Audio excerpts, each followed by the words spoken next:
So ESPN is gonna have the greatest college basketball players ever special on the day.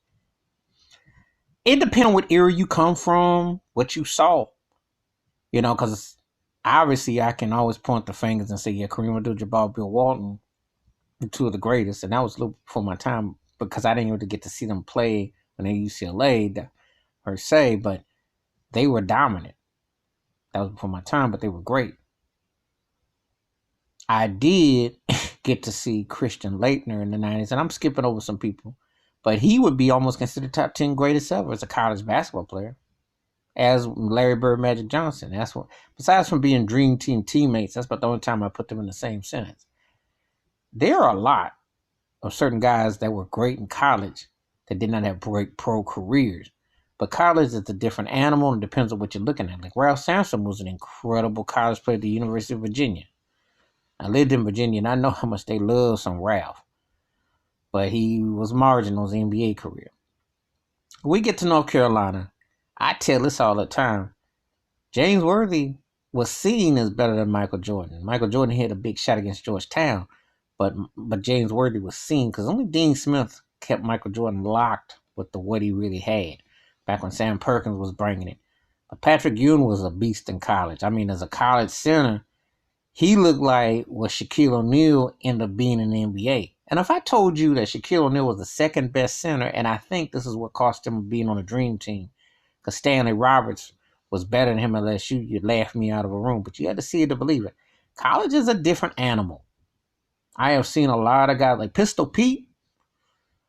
From a stat perspective, Pistol Pete Maravich in college was like Barry Bonds, Wilt Chamberlain, Babe Ruth combined. I mean, he is freaky numbers. Incredible creativity. I mean, he'd have had what they got today. I mean, so it always is debatable about, but it's going to be an interesting show where they rank guys and stuff. I hope they don't do no making up as they go, because there were guys who were really great that aren't necessarily had memorable careers beyond that, but if we're just sticking to college, they were incredible. They were incredible, because they had another gear to what they did. So it should be an interesting show.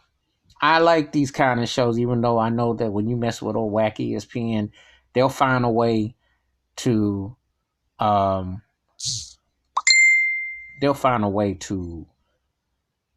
make it where they'll romanticize whoever they're marketing. And they weren't necessarily, like Grant Hill was great in college. Okay. But there were other guys that, like I said, we'll see what they do. It should be interesting. But I got remember, you got to take me back because I say this again. The Kobe Bryant, Amari Stoudemire, Kevin Garnett, and we go over to LeBron James. I can't really even tell you, the lines are blurred who's been the best college. Because there was a point after the mid-90s, you can say you can't even hardly really tell. You really can't tell. Because it's been the different guys going straight to pro. So, but anyway, who's the greatest college basketball player you ever seen? Who's your top five if you had to pick five?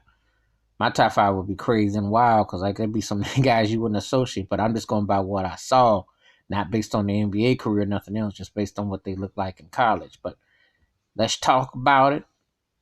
Anyway, hit the like, subscribe, and the bell rings in the video. Wash your hands. Keep your mind clear. Watch out for another mouthpiece.